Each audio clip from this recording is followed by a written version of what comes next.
हरिः ॐ श्री गुरुभ्यो नमः। हरिः ॐ पार्थाय प्रतिबोधितां भगवता नारायणेन स्वयं व्यासेन ग्रथितां पुराणमुनिना मध्ये महाभारतम् अद्वैतामृतवर्षिणीं भगवतीम् अष्टादशाध्यायिनीम् अम्ब त्वामनुसन्दधामि भगवद्गीते भवद्वेषिणीम्। नमोऽस्तु ते व्यासविशालबुद्धे पुल्लारविन्दायतपत्रनेत्र येन त्वया भारततैलपूर्णः प्रज्वालितो ज्ञानमय प्रदीपः प्रपन्नपारिजाताय स्तोत्रवेत्रैकपाणये ज्ञानमुद्राय कृष्णाय गीतामृतदुहे नमः। सर्वोपनिषदो गावः दुग्धा गोपालनन्दनः पार्थो वत्स सुधीर्भोक्ता दुग्धं गीतामृतं महत्। वसुदेवसुतं देवं कंसचाणूरमर्दनं देवकी परमानन्दं कृष्णं वन्दे जगद्गुरुं। भीष्म द्रोण तथा जयद्रथजला गान्धारनीलोत्पला शल्यग्राहवती कृपेण वहने कर्णेन वेलाकुला अश्वत्थामविकर्णघोरमकरा दुर्योधनावर्तिनी सोत्तीर्णा खलु पाण्डवैरणनदी कैवर्तकः केशवः पाराशर्यवचः सरोजममलं गीतार्थगन्धोत्कटं नानाख्यानककेसरं हरिकथा सम्बोधन बोधितम्। लोके सज्जन षट्पदैरहरः पेपीयमानं मुदा भूयाद् भारत पंकजं कलिमल प्रध्वंसिन श्रेयसे। मूकं करोति वाचालं पंगुं लङ्घयते गिरिं यत्कृपातमहं वन्दे परमानन्दमाधवम्। यं ब्रह्मा वरुणेन्द्ररुद्रमरुतः स्तुन्वन्ति दिव्यैस्तवैः वेदैः साङ्गपदः क्रमोपनिषदैः गायन्ति यं सामगाः। ध्यानावस्थिततद्गतेन मनसा पश्यन्ति यं योगिनः यस्यान्तन्न विदुः सुरासुरगणाः देवाय तस्मै नमः। ॐ सहना भवतु सहनौ भुनक्तु सह वीर्यं करवावहै तेजस्विनावधीतमस्तु मा विद्विषावहै। ॐ शान्ति शान्ति शान्तिः।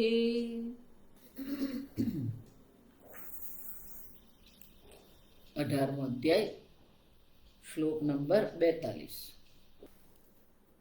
शमोदमस्तपः शौचं शमोदमस्तपः शौचं क्षान्तिरार्जवमेव च क्षान्तिरार्जवमेव च ज्ञानं विज्ञानमास्तिक्यं ज्ञानं विज्ञानमास्तिक्यं ब्रह्मकर्म स्वभावजं ब्रह्मकर्म स्वभावजं। બ્રહ્મકર્મ સ્વભાવજમ એટલે કે સ્વભાવથી જન્મેલો આ જે સ્વભાવથી જન્મેલા આ બ્રહ્મકર્મ એનો અર્થ શું થયો?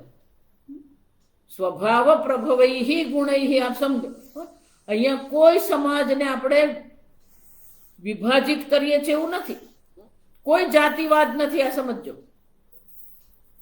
દરેક વ્યક્તિનો પોતાનો વિશેષ સ્વભાવ હોય અને સ્વભાવને અનુરૂપ જ કર્મ કરવાના. કોઈ પણ વ્યક્તિના આધ્યાત્મિક ઉન્નતિ ત્યારે જ થાય કે જ્યારે એ પોતાના સ્વભાવને અનુરૂપ કર્મ કરે. બહુ એક સીધો સાધો એટલા માટે દાખલો આપતી હું. કે જે વ્યક્તિ અત્યંત ચંચલ છે,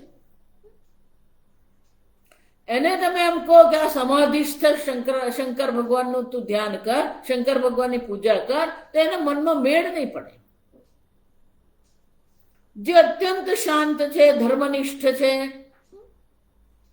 એને પેલા કૃષ્ણ લીલામાં એટલો રસ નહીં પડે. ભલે એ કૃષ્ણ ભગવાનને ભગવાન માનતા હોય, પણ ભક્તિ કરવા માટે, ભક્તિ રસ માટે એને એટલો કૃષ્ણ ભગવાનમાં રસ નહીં પડે. તો વ્યક્તિનો જેવો સ્વભાવ છે એને અનુરૂપ જ એને કર્મ કરવાનું. તો જ આપણા જીવનમાં આપણે આધ્યાત્મિક ઉન્નતિ કરી શકીએ. આજે ભલે બ્રાહ્મણ, ક્ષત્રિય, વૈશ્ય, શૂદ્ર એવા વિભાગ રહ્યા નથી. કર્મની દ્રષ્ટિએ કોઈ વિભાગ નથી. બરોબર, બ્રાહ્મણે ચામડાનું કારખાનું ચલાવતો હોય, ભલે પોતે તિલક ટપકા કરતો હોય, પોલ્ટ્રી ચલાવતો હોય, જો સમજો. તો આજે જાતિની દ્રષ્ટિએ નહીં, જાતિની દ્રષ્ટિએ તો કોઈ કર્મ કરતું નથી. આ સમજ. ક્ષત્રિય છે પણ વૈશ્ય એટલે કે વ્યાપાર કરનારો છે. કોઈ વ્યાપારી છે, વૈશ્ય છે, જાતિથી વૈશ્ય છે, પણ એ મિલિટરીમાં, આર્મીમાં પણ છે, સેનામાં ભરતી થઈ ગઈ હોય, ક્ષત્રિય કર્મ છે.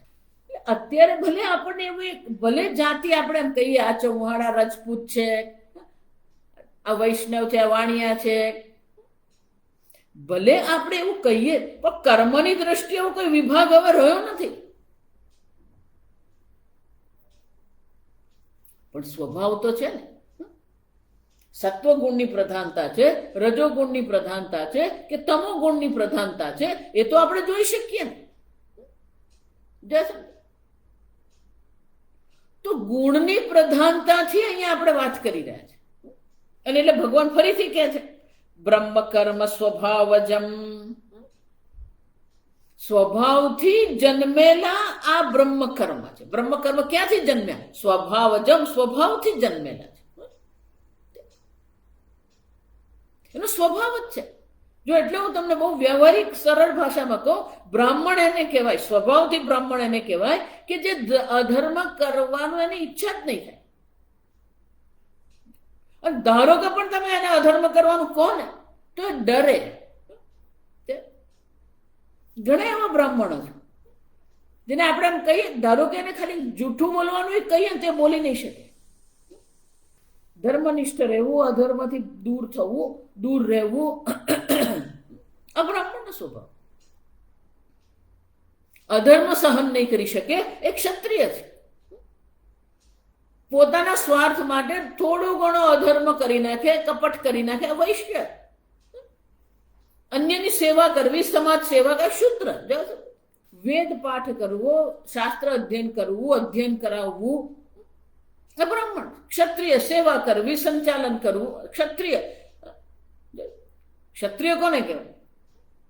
જે આ સંપૂર્ણ રાષ્ટ્રનું સંચાલન કરનાર છે, સૈનિકો છે, ક્ષત્રિય છે.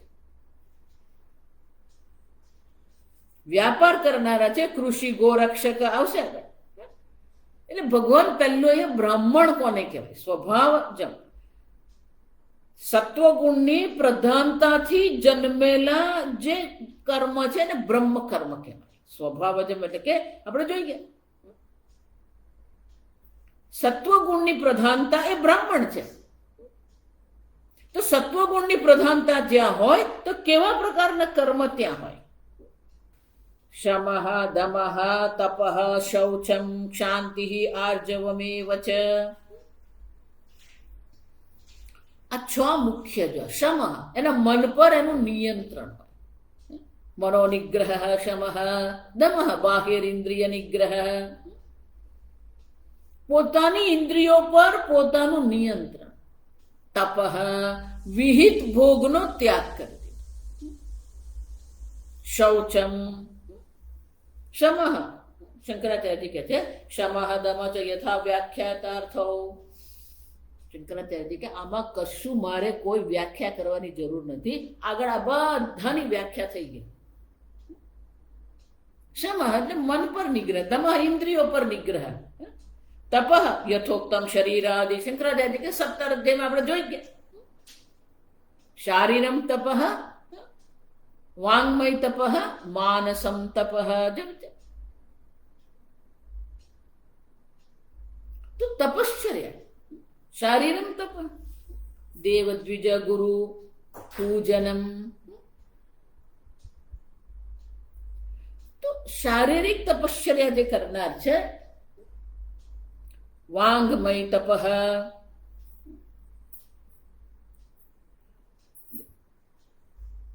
માનસમ તપઃ.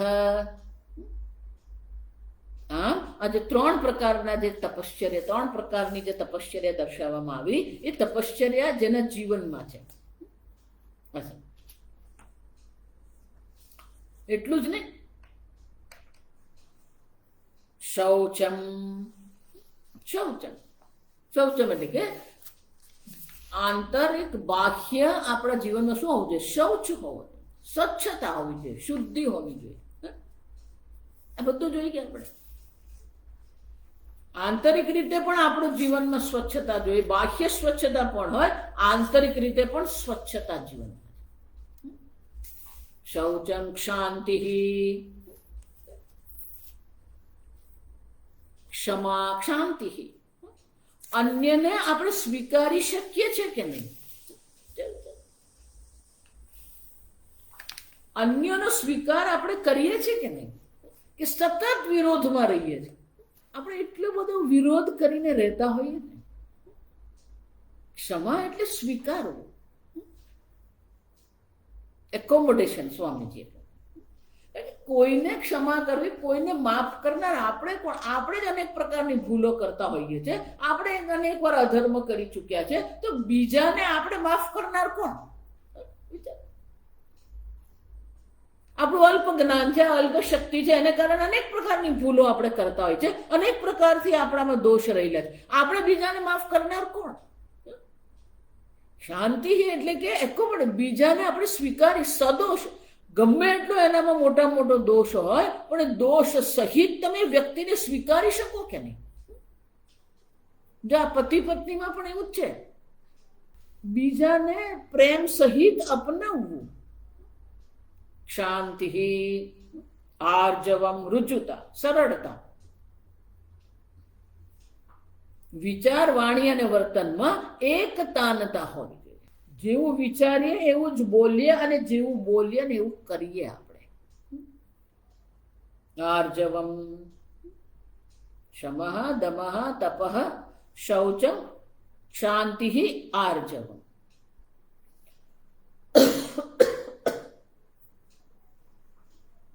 એનો અર્થ શું થયો? એનું જીવન છે. ક્યારેય મન એનો ઉત્પાત કરે જ નહીં, ક્યારેય ઇન્દ્રિયો કોઈ ઉત્પાત કરે જ નહીં. સહજતા છે, સહજતાથી જ એનું જીવન જીવાઈ રહ્યું છે. એને મન, એની ઇન્દ્રિયો, એના રાગદ્વેષ ક્યારેય એને અધર્મ તરફ લઈ જતા જ નથી. ધર્મ એના માટે બહુ સહજ છે. સંસારી લોકો માટે પેલો અધર્મ સહજ છે. એટલી સહજતાથી જૂઠું બોલે, એટલી સહજતાથી એ પેલું પાટલી બદલી નાખે. પેલો સામેવાળો વાત કરતો ને એ પછી વિચારે કે આની સાથે શું વાત કરવી. દમઃ, તપઃ એટલે કે ધર્મનિષ્ઠ જીવન છે, ધર્મયુક્ત જીવન છે. વ્યક્તિગત જીવનમાં શમઃ, દમઃ અને તપશ્ચર્યા છે. બાહ્ય જગતની દ્રષ્ટિએ જોઈએ, શૌચમ, શાંતિ, આર્જવમ. આમ એનું વ્યક્તિગત જીવન પણ ધર્મનિષ્ઠ છે, એનો બાહ્ય વ્યવહાર પણ ધર્મનિષ્ઠ છે. શૌચમ, શાંતિ, આર્જવમ. આમ એનું જીવન જ ધર્મનિષ્ઠ છે. આંતરિક દ્રષ્ટિએ જોઈએ તોય ધર્મનિષ્ઠ છે, બાહ્ય વ્યવહારની દ્રષ્ટિએ જોઈએ તો પણ એ ધર્મનિષ્ઠ જીવન એમ છે. પણ એ કરે છે શું? તમે તો કર્મ કહ્યું ને, શમઃ, દમઃ, આ તો એનું વ્યક્તિત્વ છે. શમઃ, દમઃ, તપશ્ચર્યા એનું વ્યક્તિત્વ છે. શૌચમ, શાંતિ, આર્જવ એ પણ એનું વ્યક્તિત્વ છે. વ્યક્તિગત જીવનની દ્રષ્ટિએ વ્યક્તિત્વ છે, બાહ્ય જગતની દ્રષ્ટિએ વ્યક્તિત્વ છે. પણ એ કરે છે શું? જ્ઞાનમ વિજ્ઞાનમ જવિત. શંકરાચાર્ય જ્ઞાન વિજ્ઞાનનો કોઈ અર્થ નથી કહેતા. જ્ઞાન એટલે કે શાસ્ત્ર અધ્યયન કરવું, વિજ્ઞાન એટલે શાસ્ત્રમાં જે કહ્યું છે એને આત્મસાત કરવું. તો જ્ઞાન એટલે કે વેદ અધ્યયન કરવું, સ્વાધ્યાય કરવું, શાસ્ત્ર અધ્યયન કરવું અને શાસ્ત્ર અધ્યયન કરાવવું. જ્ઞાનમ વિજ્ઞાનમ, શાસ્ત્રમાં જે કહ્યું છે એને આત્મસાત કરવામાં આવે છે, એની અનુભૂતિ કરવામાં આવે. એનું જીવન જ જ્ઞાન અને વિજ્ઞાન છે. એટલે કે શાસ્ત્ર અધ્યયન કરવું, શાસ્ત્ર અધ્યયન કરાવવું. જ્ઞાન અને વિજ્ઞાન. આસ્તિક્યમ અસ્તિ ભાવ શ્રદ્ધાનતા આગમાર્થેષુ. વેદના અર્થમાં એને શ્રદ્ધા છે. આસ્તિક્ય વેદ પ્રમાણ છે અને વેદ પ્રમાણમાં એને શું છે? શ્રદ્ધા છે. આસ્તિક્ય બુદ્ધિ છે. વેદ કહે છે કે સ્વર્ગ છે તો એ સ્વર્ગ છે માને છે, અસ્થિ ભાવ હાજર. વેદ કહે છે નરક લોક છે તો એને અસ્થિ ભાવ છે, અસ્થિ ભાવ છે એટલે કે નરક લોક છે એને શ્રદ્ધા છે. ધર્મ અધર્મ, પાપ પુણ્ય, લોક પરલોક, ગતિ આગતિ, અનેક પ્રકારની યોની, આ બધામાં અસ્થિભાવ છે. એ સ્વીકારે છે કે આ બધું જ છે. ભલે પ્રત્યક્ષ પ્રમાણથી આપણે એને અનુભવ નથી કરી શકતા, ભલે પરોક્ષ પ્રમાણથી આપણે એને જાણી શકતા નથી, છતાં પણ એમાં એને અસ્થિ બુદ્ધિ છે, આસ્તિક્ય કહેવાય. શ્રદ્ધા છે શાસ્ત્રમાં. શાસ્ત્રને પ્રમાણ તરીકે સ્વીકારે છે. આસ્તિક્ય જો એટલે આપણે કહીએ ને કે 6 આસ્તિક દર્શન છે ને 6 નાસ્તિક દર્શન. આસ્તિક દર્શન એટલે કે જે વેદને પ્રમાણ માને છે. નૈયાયિક, વૈશેષિક, સાંખ્ય દર્શન, ન્યાય દર્શન છે, વૈશેષિક દર્શન છે, સાંખ્ય દર્શન છે, યોગ દર્શન છે, પૂર્વ મીમાંસા કર્મકાંડ છે, ઉત્તર મીમાંસા વેદાંત છે. આ 6 જે દર્શન શાસ્ત્ર જે છે એને આપણે આસ્તિક્ય કહે. આસ્તિક એટલે કે એ આસ્તિક દર્શન છે કે વેદને પ્રમાણ માને છે. એ જ રીતે 6 નાસ્તિક દર્શન છે, જે લોકો વેદને વેદ શાસ્ત્રને માનતા જ નથી. પહેલું કોણ છે? ચાર્વાક, જેની વાણી મધુર છે પણ માત્ર ને માત્ર પ્રત્યક્ષ પ્રમાણને માને છે. અને પ્રત્યક્ષ પ્રમાણને માનતો હોવાથી બસ ખાઓ પીઓ ને લહેર કરો. યાવત જીવમ સુખમ જીવે, જ્યાં સુધી જીવીએ ત્યાં સુધી આરામથી જ રહેવાનું. આપણે ઋણમ કૃત્વા ઘૃતમ પીવેત. ભલે ને પછી ઋણ કરવું પડે ને કરજ કરવું પડે ને લોન લેવી પડે, બેંકમાંથી બધું જ કરી દેવાનું. બેંકમાંથી લોન લેવાની, લોકોને પાસે પૈસા લેવાના. કેમ? ઘૃતમ પીવે. આપણે તો આરામથી જ રહેવું. એટલે પણ આ બધું પછી ભરવું પડે, કઈ જરૂર નથી. કેમ? ભસ્મીભૂત દેહસ્ય કુત આગમન. એક વાર આ દેહ ભસ્મીભૂત થઈ ગયો, કોઈ પાછું આવ્યું? કોઈ આવ્યું નથી. આપણે નથી આવવાનું. અને ચાર્વાક દર્શન કહેવાય. ભોગ પરાયણ જે છે ને, ભૌતિકવાદીઓને કહેવાય. નાસ્તિક છે, એને વેદ સાથે કોઈ સંબંધ નથી, એને ભક્તિ સાથે કોઈ સંબંધ નથી, ઈશ્વર સાથે કોઈ સંબંધ નથી. એ લોકો વેદ શાસ્ત્ર, એમનું પોતાનું શાસ્ત્ર છે ને એમના પોતાના શાસ્ત્ર પ્રમાણે, તીર્થંકર પ્રમાણે ચાલે. એમને ઈશ્વરમાં શ્રદ્ધા નથી, વેદમાં શ્રદ્ધા નથી, નાસ્તિક છે. બૌદ્ધમાં પણ 2 છે, એક શૂન્યવાદી છે ને એક ક્ષણિકવાદી છે. શૂન્યવાદીમાં 2 છે, ક્ષણિકવાદીમાં 2 છે. એટલે 4 પ્રકારના બૌદ્ધ સંપ્રદાય. આ બધા કેવા છે? નાસ્તિક સંપ્રદાય. એ વેદને માનતા જ નથી. હા, પણ આ બ્રાહ્મણ કે આસ્તિક્યમ અસ્થિ, શાસ્ત્ર જે કહી રહ્યા છે એ બધામાં એને અસ્થિ ભાવ છે. એટલે કે એ સ્વીકાર, એના અસ્તિત્વને સ્વીકાર. શાસ્ત્ર દ્વારા જે કહેવામાં આવી રહ્યું છે એના પર એ પ્રશ્ન નહીં ઉઠાવે. શંકરાચાર્ય કહે છે અસ્થિ ભાવ શ્રદ્ધાનતા. આગમાર્થેષુ, વેદનો જે પણ કઈ અર્થ છે, વેદ જે કહેવા માંગે છે એ બધામાં એને શ્રદ્ધા છે, શ્રદ્ધાળુ છે. જ્ઞાન વિજ્ઞાનમ આસ્તિક્યમ બ્રહ્મ કર્મ સ્વભાવજમ. સત્વગુણની પ્રધાનતા હોય તો આ વ્યક્તિત્વ આવું હોય, શમઃ દમઃ તપઃ. એનો વ્યવહાર કેવો હોય? સત્વગુણની પ્રધાનતા એટલે બ્રાહ્મણ છે તો એ બ્રાહ્મણનું વ્યક્તિત્વ કેવું છે? શમઃ દમઃ તપઃ. એનો વ્યવહાર કેવો છે? શૌચમ, સ્વચ્છતા, પવિત્રતા, શુદ્ધિ. શાંતિ, અન્ય સાથે અન્યને સ્વીકારીને કોઈ વિરોધ સંઘર્ષ નથી. આર્જવમ, સરળતા. અને એને જીવનમાં શું કરે? જ્ઞાનમ વિજ્ઞાનમ, વેદશાસ્ત્રનું અધ્યયન કરે છે, અન્યને વેદશાસ્ત્રનું અધ્યયન કરાવે.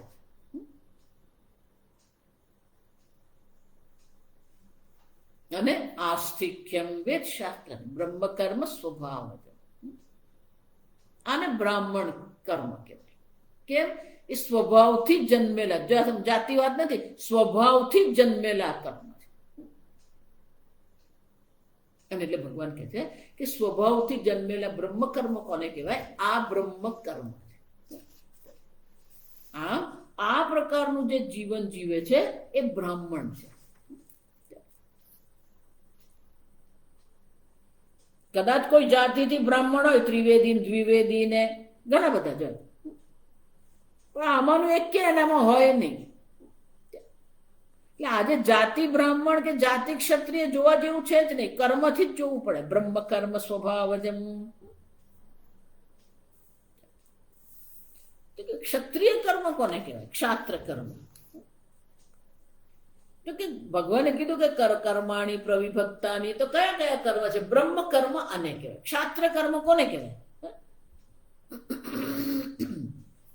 શૌર્યમ તેજો ધૃતિર્દાક્ષ્યમ, શૌર્યમ તેજો ધૃતિર્દાક્ષ્યમ, યુદ્ધે ચાપ્ય પલાયનમ, યુદ્ધે ચાપ્ય પલાયનમ, દાનમ ઈશ્વર ભાવશ્ચ, દાનમ ઈશ્વર ભાવશ્ચ, ક્ષત્ર કર્મ સ્વભાવજમ, ક્ષત્ર કર્મ સ્વભાવજમ. ક્ષત્ર કર્મ સ્વભાવજમ. આ જે ક્ષત્ર કર્મ છે કેવા છે? સ્વભાવજમ. એટલે સ્વભાવથી જ એનો આ એનું શું છે? સ્વભાવથી જ જન્મેલા આ કર્મ છે. તો સ્વભાવથી જન્મેલા જે કર્મ જે છે, કર્મ કયા કયા છે? એટલે ભગવાન પહેલું કહે છે શૌર્યમ, શૂરસ્ય ભાવ, શૌર્ય, શૂરવીરતા એનામાં. કોઈનાથી એ ડરે નહીં. કોઈ પણ કર્મ કરવું હોય, શૂરવીરતા એનામાં, કોઈ ડરવાનું નહીં. તેજ પ્રાગલ્ભ્યમ, પ્રાગલ્ભ્ય. અને વ્યક્તિત્વમાં જેવું તેજ હોય, એ સામે આવે ને એટલે સામેવાળો તરત જ નમી જાય. પ્રાગલ્ભ્યમ, એવું એનું તેજ, વ્યક્તિત્વમાં એવું તેજ છે કે સામેવાળો એનાથી અંજાય જ જાય. તેજ. ધૃતિ ધારણમ સર્વાવસ્થાસુ અનવસાદ ભવતી. ધૃતિ, કોઈ પણ અવસ્થામાં એ શાંતિથી કામ કરી શકે. ધૃતિ, અનવસાદ, થાક વિના, થાક્યા વિના. આપણે ગુજરાતીમાં શું કહીએ? થાક્યા વિના એ કોઈ પણ કામ હાથમાં જે લીધું છે એ પૂરું કરીને જ છોડે. એને શરીર, એનું મન, એની ઇન્દ્રિય ભલે ગમે એટલી થાકી ગયું. આપણે જોઈ ગયા 16માં, આ બધા ગુણ 16માં અધ્યાયમાં જોઈ જ ગયા. 13મા અધ્યાયમાં, 16મા અધ્યાયમાં, આ બધા 13મા અધ્યાયમાં જે 20 મૂલ્યો ભગવાને દર્શાવ્યા, 16મા અધ્યાયમાં દૈવી સંપત્તિ રૂપે ભગવાને દર્શાવ્યા. તો ધૃતિ એટલે કે થાક્યા વિના એ કામ પૂરું કરી શકે. આપણે બધા કેવા? આરંભે શૂરાહા. આરંભમાં આપણે બહુ શૂરવીર છીએ, શરૂ તો કરી દઈએ, પણ કંઈક એક નાનું વિઘ્ન આવે ને છોડી દઈએ. વિઘ્નનો વિચાર કરીને જ છોડી દે એને તામસિક કહેવાય. વિઘ્ન આવે, 2-4 વિઘ્ન આવે એટલે પડતું મૂકે, આ રાજસિક કહેવાય. ગમે એટલું વિઘ્ન આવે એ છોડે નહીં, પૂરું કરીને જ છોડે, ધૃતિ કહેવાય. ક્ષત્રિય જે છે આ દેશની રક્ષા કરવાની છે, સત્તા હોય, થાકવાનો પ્રશ્ન જ નથી. સંપૂર્ણ રાષ્ટ્રની સેવા કરવાની હોય, રાષ્ટ્રનું સંચાલન કરવાનું હોય તો થાકવાની તો વાત જ ક્યાં છે.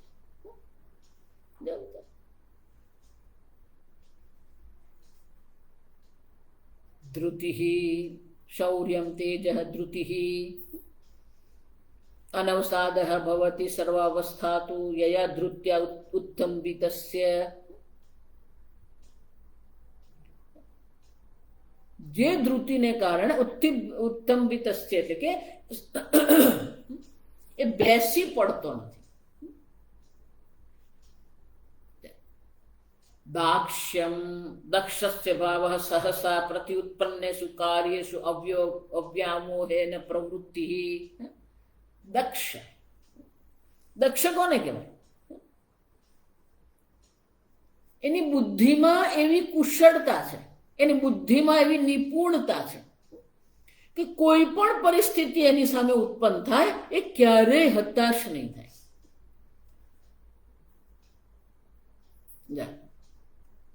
જ્યાં એની સામે કોઈ પરિસ્થિતિ ઊભી થઈ, પ્રત્યુત્પન્નેષુ કાર્યેષુ સહસા અચાનક જ કંઈક બને, અચાનક જ કોઈ પરિસ્થિતિ એની સામે ઊભી થાય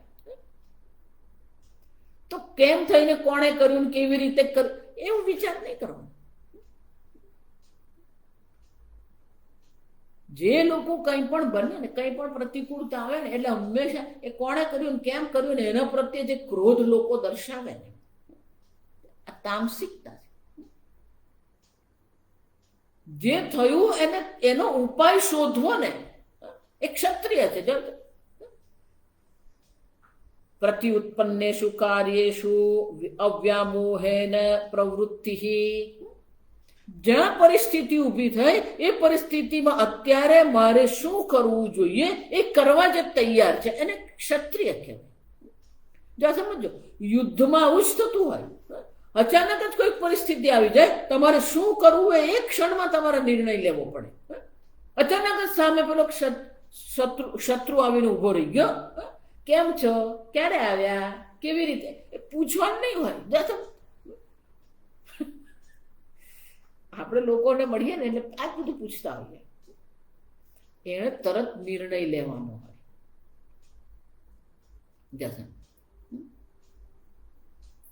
જેની બુદ્ધિ એવી તેજસ્વી છે કે તત્કાળ નિર્ણય લઈ શકે. સત્તા હોય, સૈન્ય હોય, સંચાલન હોય, કંઈ પણ થાય, તરત નિર્ણય લેવાની, જેની તરત નિર્ણય લેવાનો અને એ નિર્ણય પ્રમાણે પ્રવૃત્તિ કરવાનું જેને માટે સહજ છે ને દાક્ષ્ય કહેવામાં આવે. દક્ષ એટલે કુશળતા. આપણે તો પછી એના પર જે ચાલે ને, એને કેમ કર્યું ને આમ કર્યું, એટલે જે થઈ ગયું ને એ થઈ ગયું. અને તું ગમે એટલા એના કારણો શોધવા જાય ને તો એ પરિસ્થિતિ તો બદલાવાની જ નથી. પણ એમાં શું કરવાનું છે? અવ્યામોહે, કોઈ પણ પ્રકારે મોહિત થયા વિના, કોઈ પણ પ્રકારે ગૂંચવણ વિના એ પ્રવૃત્તિ કરી શકે છે.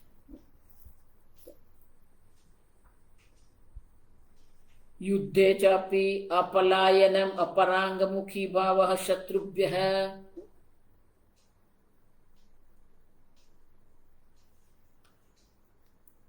કોઈ પણ પ્રકારનું યુદ્ધ હોય એમાં એ પલાયન વૃત્તિ નહીં મળે, ભાગેડું વૃત્તિ આપણે કહીએ. જો ફક્ત સેનામાં કે ફક્ત યુદ્ધમાં જેવું નથી વિચાર, આપણું જીવન યુદ્ધ જેવું જ છે. એમાં આપણને જોઈએ પ્રત્યુત્પન્ન બુદ્ધિ એને કહેવાય. તત્કાળ આપણને ઉપાય મળવો જોઈએ. કોઈ પણ થાક્યા વગર આપણે કામ કરીએ. સ્વામીજીની આજુબાજુ ઘણા બધા એમને એવા શિષ્યો હતા. સ્વામીજી હંમેશા કહેતા, એ તો એકવાર એણે કામ હાથમાં લીધું ને એ પૂરું કર્યા વગર છોડવાનો જ નથી, મને ખબર જ છે. કોઈ જેને કહે સ્વામીજી આ પેલો આમ કરે છે ને પેલો આમ કરે, સ્વામીજી કે મને ખબર છે પેલો એને એ કરે છે ને એ કરીને પૂરું જ કરશે, તમે ચિંતા નહીં કરો. કે સ્વામીજીને ખબર છે, એટલી દક્ષતા એટલી ધૃતિ વ્યક્તિમાં છે. તેને કામ સોંપ્યું છે એટલે કરીને જ છોડશે, એ ભાગે જ નહીં. ગમે એવી પ્રતિકૂળતા આવે એ પલાયન બાદ એનામાં છે જ નહીં.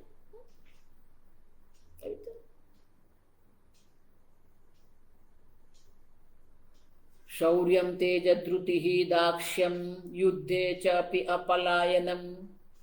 એટલું જ નહીં, દાનમ ઈશ્વર ભાવ. દાન અનેક લોકોના કલ્યાણ માટે. દેયેસુ મુક્ત હસ્તતા. મુક્ત હસ્ત, છૂટે હાથે આપવા તૈયાર. પછી અન્ન હોય, વિદ્યા હોય, ભોજન હોય, વસ્ત્ર હોય, પુસ્તક હોય.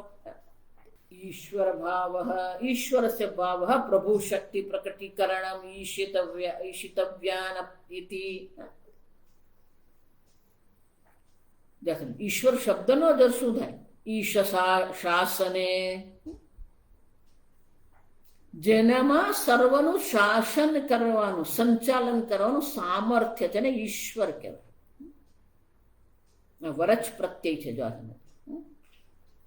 વરચ પ્રત્યય એટલે કે એ સ્વભાવ એમાં નિત્ય છે. જે ગુણ જે શબ્દ સાથે એ પેલો વરચ પ્રત્યય લાગે ને એ શબ્દનો જે અર્થ હોય ને તે જેનામાં નિત્ય હોય. સ્થાવરમ, જો વૃક્ષોને સ્થાવર કહેવાનું. કેમ? સ્થા એટલે સ્થિત રહેવું, એક જ સ્થાન પર ઉભા રહેવું, ક્યારેય પોતાના સ્થાનથી અન્ય સ્થાન પર નહીં જાય. અને એટલા માટે એને શું કહેવાય? સ્થાવરમ.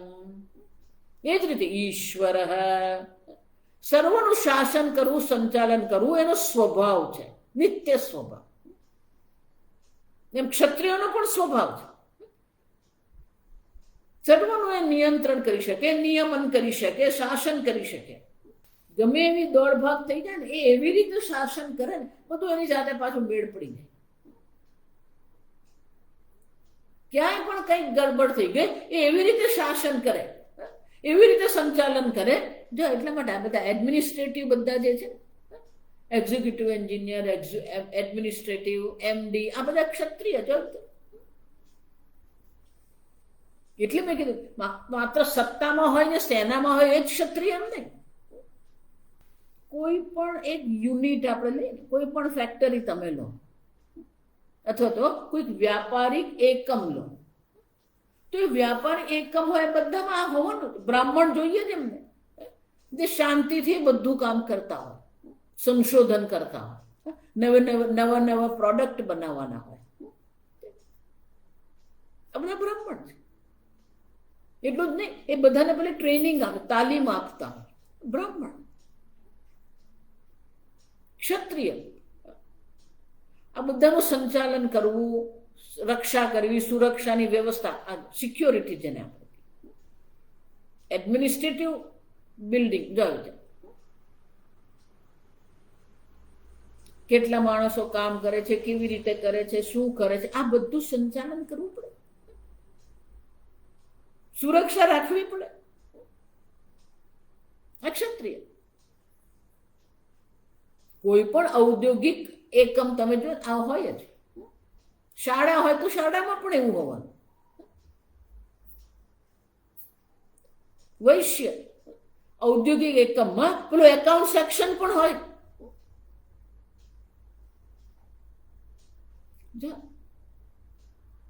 એકાઉન્ટ સેક્શનમાં શું કરવાનું? ક્યાંથી ધન આવે છે, ક્યાં ધન જાય છે, કેટલી ખરીદી કરી, કેટલું વેચાણ થયું, આ બધું કરવું પડે. હિસાબ કિતાબ કરવો જ પડે. મહિનાના અંતે લોકોને પગાર આપવાનો હોય. આ બધો હિસાબ કિતાબ જે કરી રહ્યા છે, એકાઉન્ટન્ટ છે, સીએ છે, આ બધા કોણ છે? વૈશ્ય.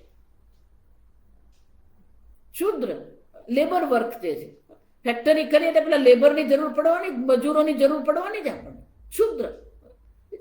તો કોઈ એક ઔદ્યોગિક એકમ પણ તમે લો, એમાં પણ આ 4 પ્રકારના લોકો હોવા ને, 4 પ્રકારના કર્મ કરનારા હોવા ને જ આપણે. શાળા લઈએ તો એમાં 4 પ્રકારના.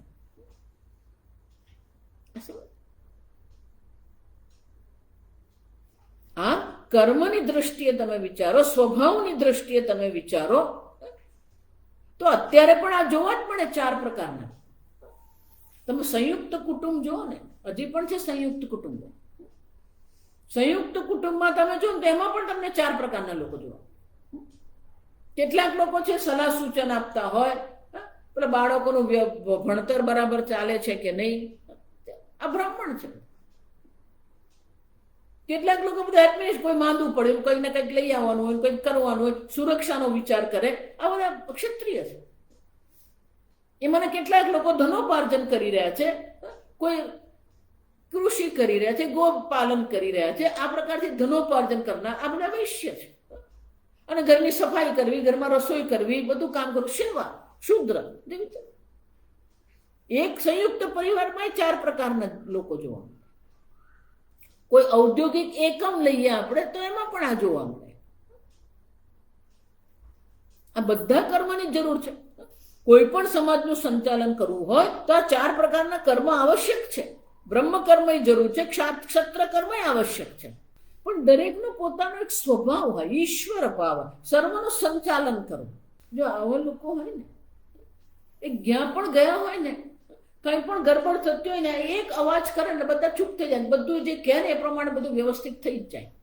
આ તમે જો રસ્તા પર ટ્રાફિક જામ થઈ ગયો, રેલવેમાં તમે પ્લેટફોર્મ પર જો, એ વ્યવસ્થા કરનાર ક્ષત્રિય સ્વભાવ છે. સર્વનું શાસન કરો. શાસન કરો પણ દાંડો લઈને ઉભા રહે એમ શાસન નહીં. જ્યાં અવ્યવસ્થા છે ત્યાં વ્યવસ્થા પણ એ લોકો કરી આપે આપણને. આ ટ્રાફિક પોલીસ છે, બધા ક્ષત્રિય કહેવાય. રસ્તા પર એ બધું શું કરે? વ્યવસ્થાનું સંચાલન કરે. સત્તામાં જે છે બધા ક્ષત્રિય, દેશનું સંચાલન કરે. આમ ઈશ્વર ભાવ, પ્રભુ શક્તિ પ્રકટીકરણમ, પ્રભુ શક્તિ છે એમનામાં, એ તેજ છે. જો સમજ, એમનામાં એ કુશળતા પણ છે, શૂરવીર છે. કોઈ પણ પ્રકારની પરિસ્થિતિ સામનો કરવા એ તૈયાર છે, અને શૂરવીર કહેવાય. એ સામનો કરતી વખતે તેજની પણ આવશ્યકતા છે, ધૃતિની પણ આવશ્યકતા છે. અને એટલે ભગવાન કહે છે શૌર્યમ તેજ ધૃતિ દાક્ષ્યમ યુદ્ધે ચ અપલાયનમ દાનમ ઈશ્વર ભાવશ્ચ ક્ષત્ર કર્મ સ્વભાવજમ. ક્ષત્રિય જાતે વિહિતમ કર્મ ક્ષત્ર કર્મ. આ ક્ષત્ર કર્મ ક્ષત્રિયોના કર્મ છે, સ્વભાવજમ, એનો સ્વભાવ છે. વૈશ્ય કર્મ કોને કહેવાય, શુદ્ર કર્મ કોને કહેવાય? તો હવે પછીના શ્લોકમાં ભગવાન આ બંને એક સાથે દર્શાવે.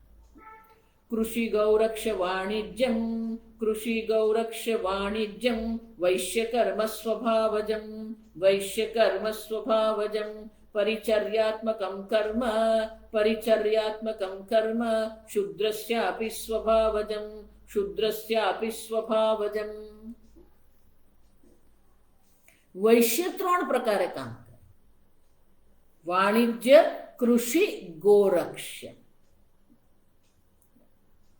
કે આ તો ગોપાલન કરનારા છે, પશુપાલન. ગો એટલે ફક્ત ગાય જ નહીં, પશુપાલન. ઘોડા છે, ઘેટા બકરા છે, ગાય છે, ભેંસ છે, પશુપાલન કરનારા છે. કૃષિ, ખેતી, ખેતીવાડી કરનાર. ડાંગર છે, શેરડી છે, આંબા છે, ચીકુ છે, શાકભાજી છે, કૃષિ. વાણિજ્ય, વ્યાપાર. વ્યાપાર એટલે કે એક સ્થાન પર જે ઉત્પન્ન થયું છે એટલે બીજા સ્થાન પર એનું વિતરણ કરવું, એને વાણિજ્ય કહેવાય. અહીંયા શેરડી બની રહી છે તો એ શેરડીને સુગર ફેક્ટરી સુધી પહોંચાડવી, સુગર ફેક્ટરીમાં જે ખાંડ બની છે એ ખાંડને સંપૂર્ણ સમાજમાં પહોંચાડવાનું જે કામ કરે બધા વ્યાપારી કહેવાય. વેપાર. વ્યાપાર કરે. વ્યાપાર એટલે કે જે વેચે છે, વ્યાપક બને. એ વ્યાપાર કરવા માટે એને ટ્રકની પણ જરૂર પડે, વાહનની પણ જરૂર પડે, લોકોની પણ જરૂર પડે. હા, જે વ્યાપારી સમૂહ જે છે, ખેતી કરનારા ખેડૂતો જે છે, ગોપાલન કરનાર, પશુપાલન, આ ભરવાડ ને બધા આ બધા કોણ? વૈશ્ય કર્મ. આ બધા વૈશ્ય કર્મ. ગોપાલન કરવું, પશુપાલન કરવું, આ બધા વૈશ્ય કર્મ. પરિચર્યાત્મકમ કર્મ, લોકોની સેવા કરવી. પરિચર્યા કરવી એટલે સેવા કરવી. શુશ્રૂષા, શંકરાચાર્ય કહે શુશ્રૂષા.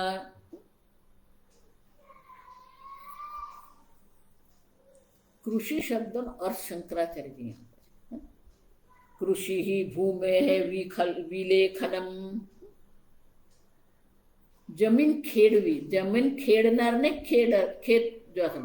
જ્યાં જે જમીનમાં આપણે ખેડવાનું કામ કરીએ ને ખેતર કહેવાય, અને એ ખેડવાનું કામ કરનાર છે ને ખેડૂત કહેવામાં આવે. જે ખેડવાનું કામ કરે ને ખેડૂત કહેવાય, અને જ્યાં ખેડવામાં આવે ને ખેતર કહેવામાં આવે. ગોરક્ષમ ગારક્ષતી ગોરક્ષ. પાશુપાલ્યમ વાણિજ્યમ વણિકર્મ ક્રય વિક્રયાદિ. ક્રય એક સ્થાન પરથી લેવું અને બીજા સ્થાન પર વેચવું. અહીંયાથી વેચાતું લેવું અને બીજા સ્થાન પર એને વેચવું. ક્રય વિક્રય કરવું. શુદ્ર કોને કહેવાય? પરિચર્યાત્મકમ શુશ્રૂષા સ્વભાવ. અન્યની સેવા કરવી. જો આપણા ઘરમાં આપણને કામવાળીની જરૂર પડે, મોટી મોટી ફેક્ટરીઓ ત્યાં પેલા લેબર મજૂરોની જરૂર પડે. મોટા મોટા પ્લાન્ટ નાખ્યા હોય તો પ્લાન્ટમાં કામ કરવા વાળાની જરૂર પડવાની જ છે. આ બધા શુદ્ર. હું તો હંમેશા કહું, આ ડોક્ટરો શુદ્રમાં જાય, લોકોની સેવા જ કરે. જો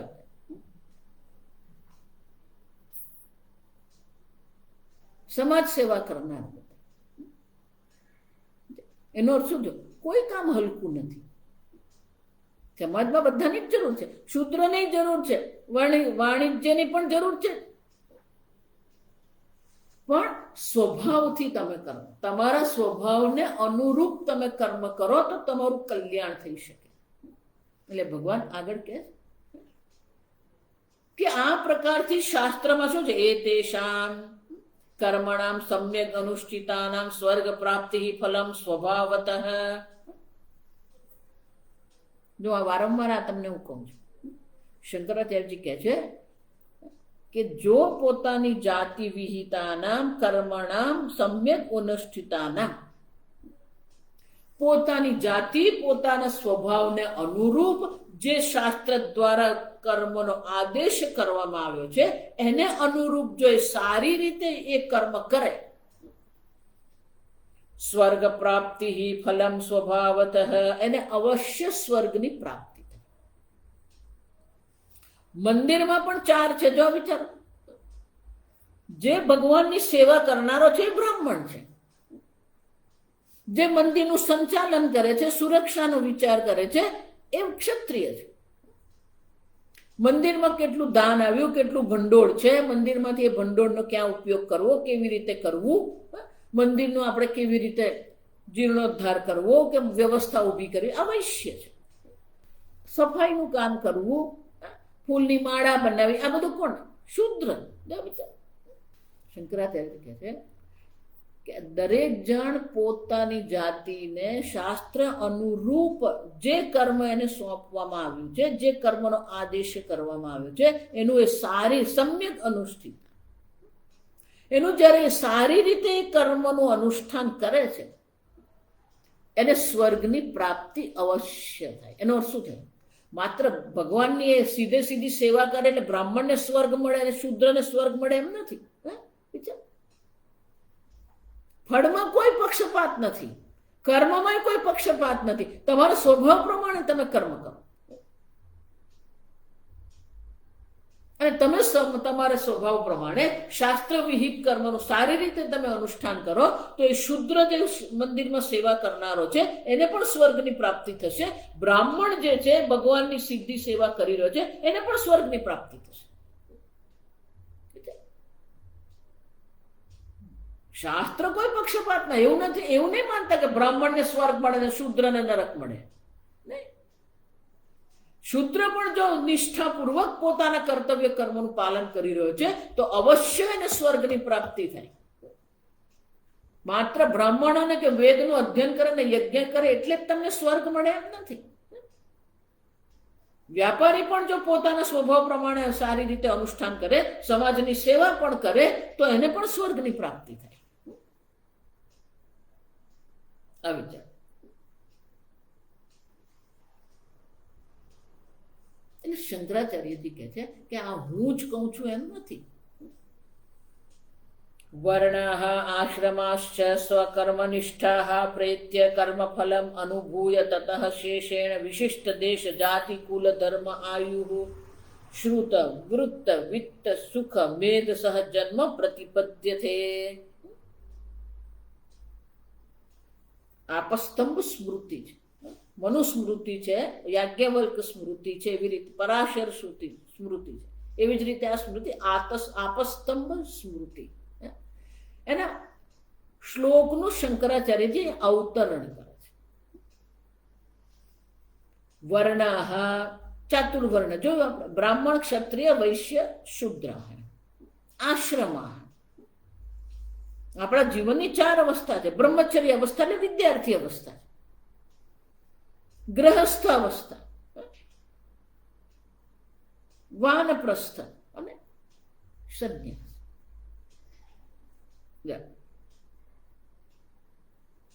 તો શાસ્ત્રમાં વર્ણ આશ્રમને અનુરૂપ કર્મ વિભાજન કરવામાં, પ્રવિભક્તાની કર્મણ.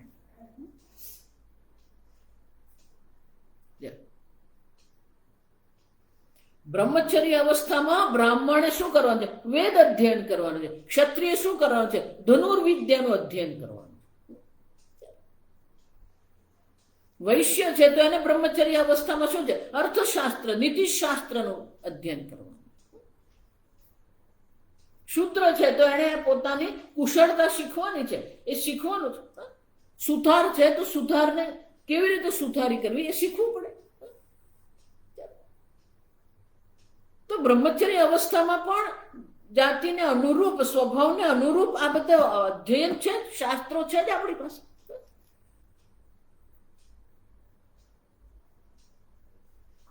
ગ્રહસ્થાશ્રમ, ગ્રહસ્થના પણ ધર્મ છે.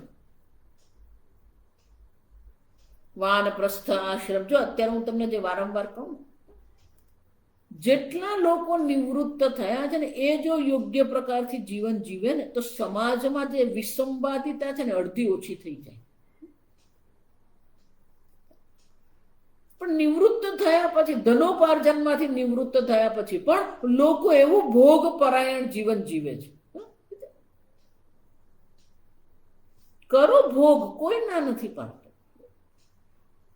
પણ એનો પણ એક મર્યાદા હોય.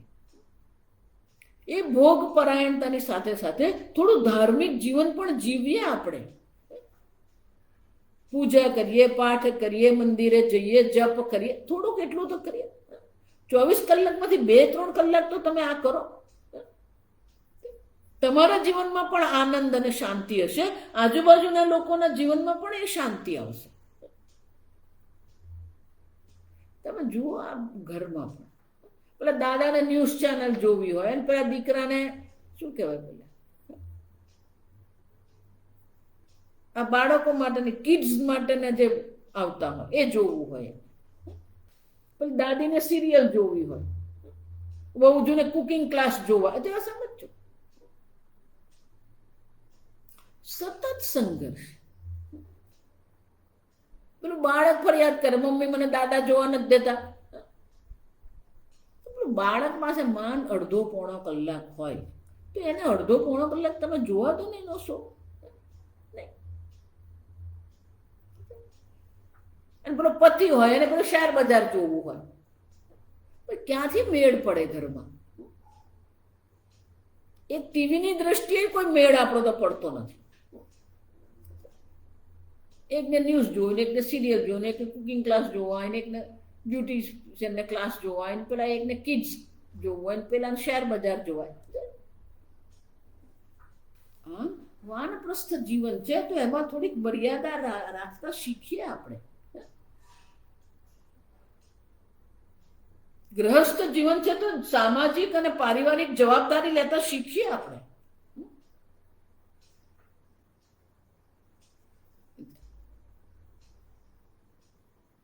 સંન્યાસ આશ્રમ એનો પણ ધર્મ છે. વર્ણાહ આશ્રમાહ ચ વર્ણાહ, 4 વર્ણના જે લોકો છે, આશ્રમ છે, 4 પ્રકારના આશ્રમના જે જીવન અવસ્થાઓ છે એને અનુરૂપ જે જીવન જીવી રહ્યો છે. સ્વકર્મનિષ્ઠા, પોતાના વર્ણ આશ્રમને અનુરૂપ એ પોતપોતાના કર્મમાં નિષ્ઠ છે. સ્વકર્મનિષ્ઠા. પ્રેત્ય, પ્રેત્ય એટલે કે આ શરીર છોડીને જ્યારે જાય છે, કર્મ ફલમ અનુભૂય, એને પોતાના કર્મફળનો અનુભવ કરીને શું થાય? તતઃ શેષેણ વિશિષ્ટ દેશ જાતિ કુલ, એને આ કર્મના અનુષ્ઠાન, પોતાના કર્મના અનુષ્ઠાનને કારણે જ એને વિશેષ પ્રકારના દેશની પ્રાપ્તિ થાય છે, વિશેષ પ્રકારના જાતિ કુલ ધર્મ. આયુહુ શ્રુત, શ્રુત એટલે કે શાસ્ત્ર અધ્યયન. વૃત્ત, વૃત્ત એટલે ધનોપાર્જન જે કરે, ધન જે છે. આચરણ, વૃત્ત એટલે આચરણ. આમ એને વિશેષ દેશ અને વિશેષ કુળ, વિશેષ જાતિ, વિશેષ ધર્મ, વિશેષ આયુષ્ય એટલે કે દીર્ઘ આયુષ્યની એને પ્રાપ્તિ થાય. શ્રુત વિદ્યા અને વિશેષ પ્રકારની વિદ્યાની પ્રાપ્તિ થઈ શકે. વૃત્ત વિશેષ પ્રકારના આચરણ એને મળી શકે. વિત્ત ધન, સુખ આનંદ.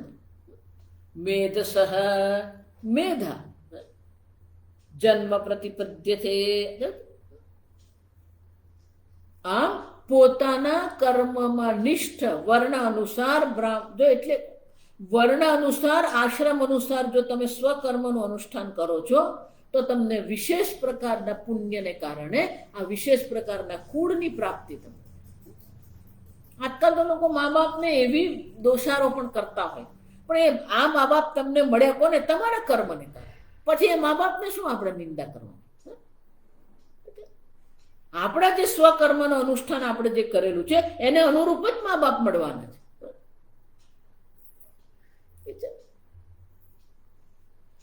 જો એટલે કહું, તમારા જીવનમાં જે બની રહ્યું છે કે તમારા જીવનમાં જે છે એને તમારા જ કર્મના ફળ રૂપે તમને મળી રહ્યું છે, તો એની જવાબદારી લેતા શીખો. એનાથી ભાગવાથી કંઈ નહીં થાય. એના પર દોષારોપણ કરવાથી, એની નિંદા કરવાથી, એને અપમાનિત કરવાથી તમને કંઈ નહીં મળે. આપણને જે મા બાપ પ્રાપ્ત થયા, જે દેશ પ્રાપ્ત થયું, જે વિદ્યા પ્રાપ્ત થઈ, એ આપણા જ કર્મ છે. આપણા જ કર્મ પ્રમાણે ધનની પ્રાપ્તિ થવાની, આપણા જ કર્મ પ્રમાણે સુખની પ્રાપ્તિ થવાની, આપણા કર્મ પ્રમાણે જ આયુષ્યની પ્રાપ્તિ છે.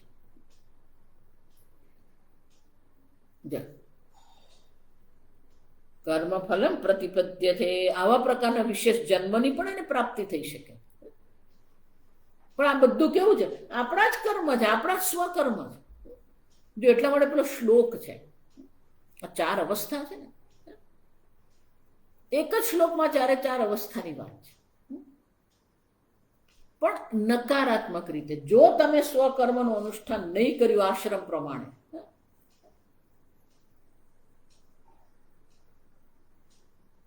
પ્રથમે નાર્જિતમ વિદ્યા, પ્રથમે નાર્જિતા વિદ્યા, પહેલી અવસ્થા બ્રહ્મચર્ય અવસ્થામાં યોગ્ય જ્ઞાન પ્રાપ્ત નહીં કર્યું, બસ બિંદાસ રહેવું, ઝઘડતા રહેવું, આ કરવું, પેલું કરવું.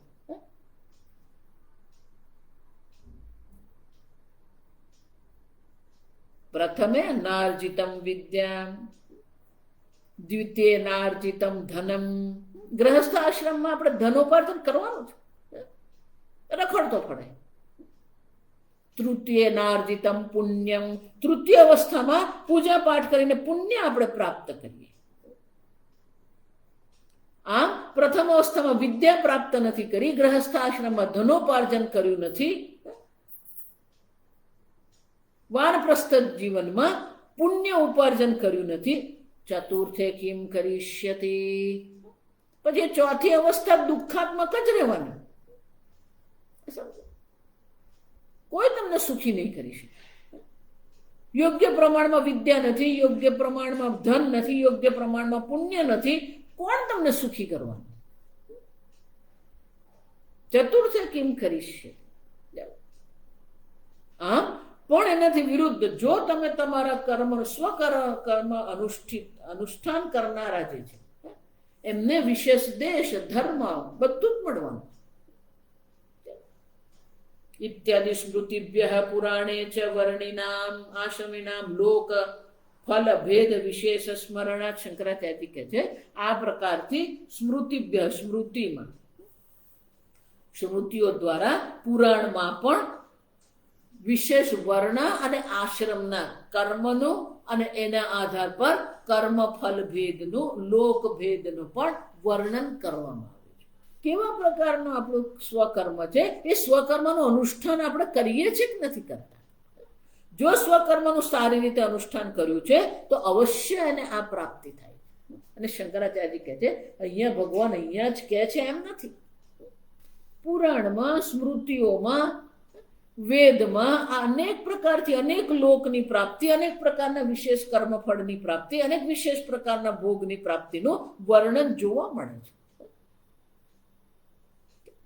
એટલે ભગવાન પણ સ્વયં હવે પછીના 45મા શ્લોકમાં કહે છે, એ આપણે આવતીકાલે જોઈશું.